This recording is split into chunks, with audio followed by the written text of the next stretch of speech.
Hi friends, welcome to MA cinema. இன்னைக்கு movie ரெக்கமெண்டேஷன்ல நாம பார்க்க போற படம் சிறந்த 3 போஸ்ட் அப்போகாலிப்டிக் மூவிஸ், அதாவது உலக அழிவுக்கு பின் கதைக்களமாக கொண்ட 3 திரைப்படங்கள். இதில் நீங்கள் ஆல்ரெடி அறிந்த மற்றும் உலக பிரசித்தி பெற்ற படங்களான Mad Max, I Am Legend, 28 Days Later, Resident Evil போன்ற படங்கள் இடம்பெறாது. உங்கள் கவனத்திற்கு அதிகம் வாராத படங்களையே நாம் பார்க்க போகிறோம்.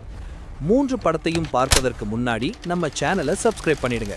இந்த வீடியோ பிடிச்சிருந்தால் லைக், ஷேர் செஞ்சு ஃபாலோ பண்ணிக்கோங்க. 3வது படம் 9 2009. இது ஒரு டார்க் சைஃபை அனிமேஷன் திரைப்படமாகும். நான் சொன்னது போல படத்தின் கதை ஒரு பிந்தைய உலக அழிவுக்கு பிறகான போஸ்ட் அப்போகாலிப்டிக் உலகத்தில் நடக்கிறது.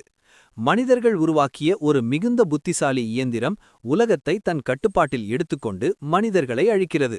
ஒரு விஞ்ஞானி இறக்கும் முன் தனது ஆன்மாவின் சில பகுதிகளை 9 சிறிய பொம்மை போன்ற உருவங்களில், அதாவது ராக் டால்ஸ் இல் மாற்றி உயிர் கொடுக்கிறார்.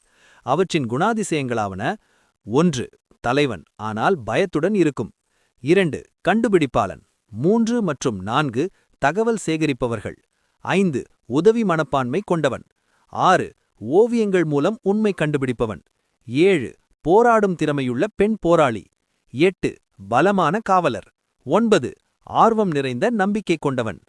9 தவறுதலாக ஒரு சக்தி வாய்ந்த இயந்திரத்தை செயல்படுத்த அந்த இயந்திரம் இந்த பொம்மைகளின் ஆன்மாவை பிடித்துக்கொள்ள ஆரம்பிக்கிறது. இதிலிருந்து தப்பித்தார்களா இல்லையான்றதுதான் மீதி கதை.